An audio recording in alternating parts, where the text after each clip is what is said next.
Hey everyone, I'm Big John, and welcome to another episode of the DIS Ability Show live.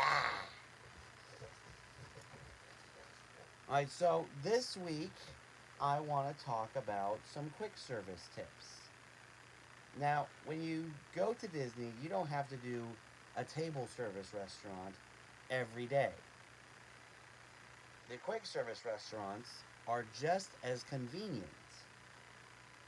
Now, the Disney quick service restaurants are not fast food.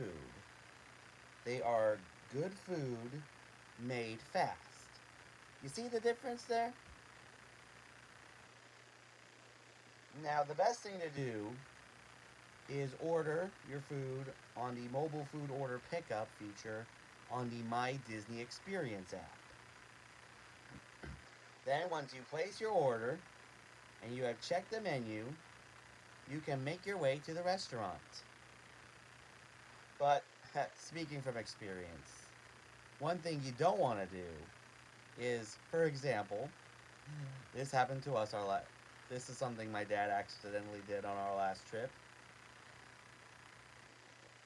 After we were done watching The Voices of Liberty, we placed an order for the Create for Connections Cafe, and he accidentally said prepare food, and it was already ready, so we had to jolt all the way to the other side of the park. But we were able to get our food right in time. So, if you accidentally press the place order button, if you're on the other side of the park, run! But anyway, I digress. But anyway, when you get there, you can do what we do, which is divide and conquer. One person from your party scouts out a table, and the other he will get your food. That way, you can just sit down, enjoy your meal with no worries. Then when you're done, do what else you want to do. Whether it's go back to the hotel for a break, or if you have a reservation for a ride, go on. So anyway, that's my tip. As always, if you have any questions on how to do Disney for people with disabilities, let me know in the chat if you're watching this live, or in the comments if you're watching this later, and I'll make sure it gets into a future episode. And now it's time for this week's Top 5. So, Disney Plus recently released the second season of Behind the Attraction. And you know I've been binging because I love both seasons of the show. So this week we're going to cover my top 5 episodes of Behind the Attraction. And now keep in mind, these are episodes from both seasons. Number 5, food.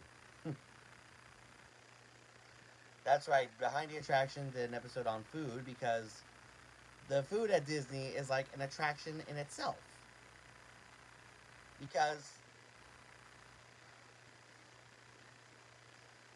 as Disney food is more magical than real world food. Because you got like the gray stuff. I don't really know what the gray stuff is, but I have been told it's delicious.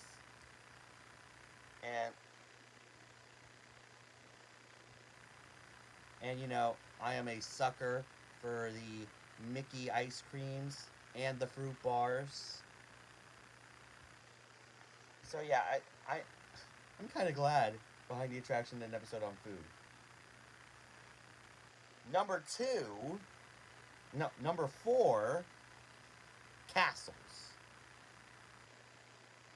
Yeah, so in season 1, Behind the Attraction did an episode on castles because the castles are the peak, the icon of every Magic Kingdom Disneyland style park in the world.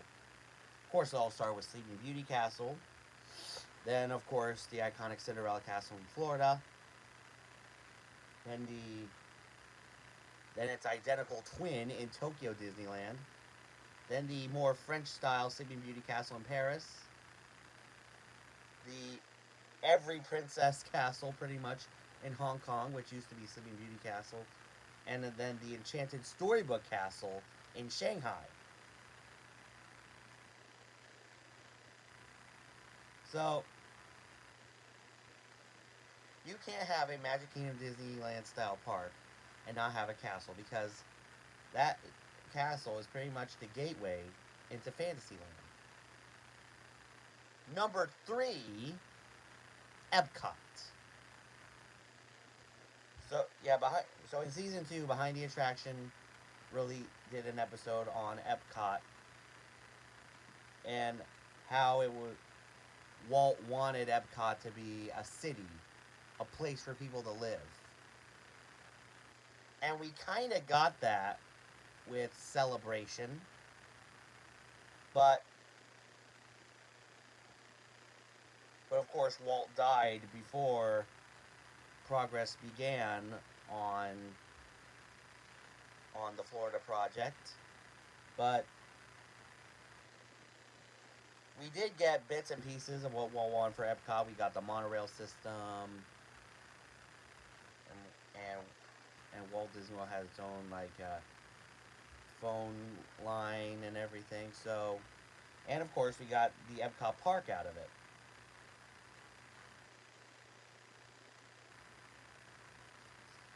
Number 2, the hotels. Now the hotels,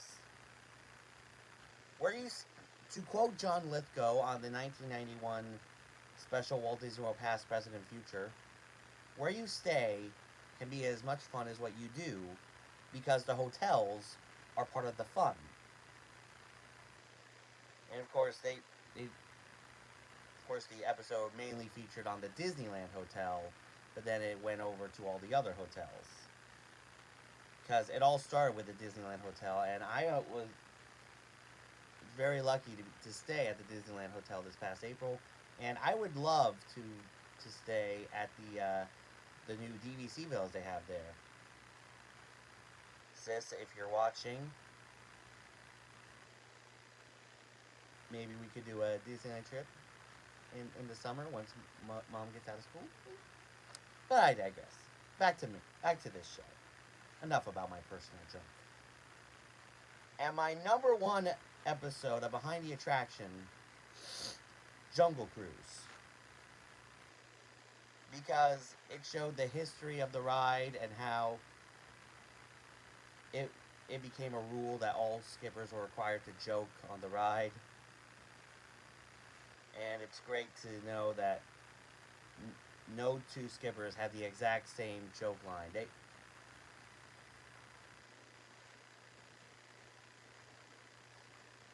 It's nice to know that they use different jokes from the joke book, but also they do their own shtick as well.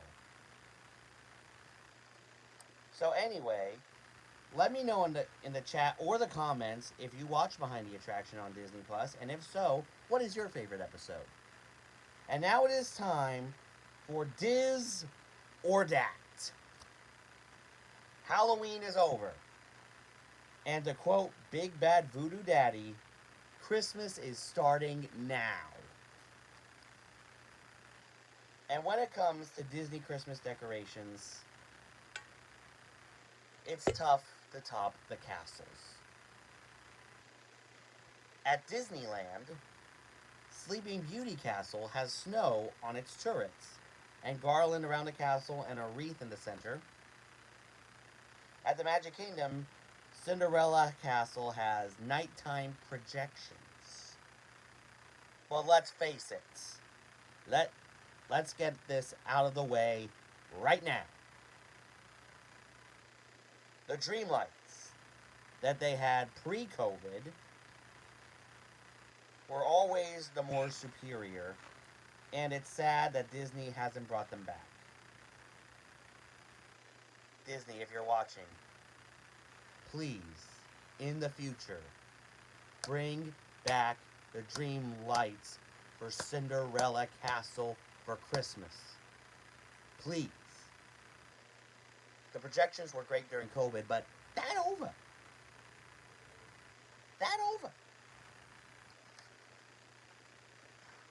But anyway, Let me know in the chat or the comments which castle is the best decorated. DIS, Sleeping Beauty Castle, or DAT, Cinderella Castle.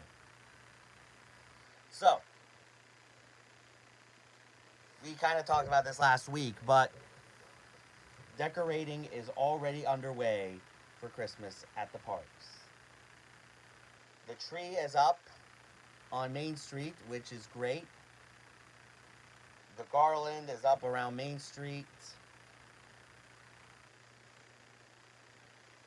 And I'm sure they have already belted out their Christmas music on Main Street. And over at Adventureland, they have officially, for the season, transformed the Jungle Cruise into the Jingle Cruise. Because it's a lot of fun. People look forward to the Jingle Cruise every year, ever since 2013. And speaking of, if you're a Disney Christmas Parade fan like I am, 10 years ago, back in 2013, that's when Neil Patrick Harris hosted the Disney Christmas Parade, which means it's been 10 years since we've heard the official Disney holiday anthem, Are You Ready for Christmas? It should be official. So I hope to celebrate 10 years of that, Neil Patrick Harris sings that song again for this year's special. I really want that to happen. Disney, ABC, if you're watching, please make that happen. Please. And also, decorations are up at Hollywood Studios. Animal Kingdom will have their Merry Menagerie puppets. Once Food and Wine is over at Epcot, Festival of the Holidays will start, which means candlelight will start. So, it really is beginning to look a lot like Christmas at Walt Disney World. And to quote the Great Parade song at Disneyland Paris, which is now a cavalcade song at Disneyland, Christmas is here. So anyway, that's our show. As I said, if you have any questions on how to do Disney for people with disabilities, let me know in the chat if you're watching this live, or in the comments if you're watching this later, and I'll make sure it gets to do a future episode for this week's shout-outs. Make sure you guys check out Fresh Baked. They do great update videos from Disneyland. Make sure you check them out. Also, make sure you guys check out Kristen over at Right Down Main Street.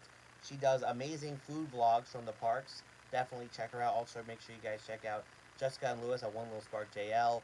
They've recently been doing these videos with a 90s camera to show what filming Disney was like during the 90s. Definitely check them out. Also, make sure you guys check out Nate, aka Page and Mr. Morrow. He does amazing vlogs from the parks. Definitely check him out as well. For the latest Disney news and info, make sure you guys check out WDW Magazine. If you haven't subscribed here yet to the Big John Network, what in the Walt Disney World are you waiting for? And ding the bell for notifications so you never miss a second of the fun. And until next time, may the mouse be with you.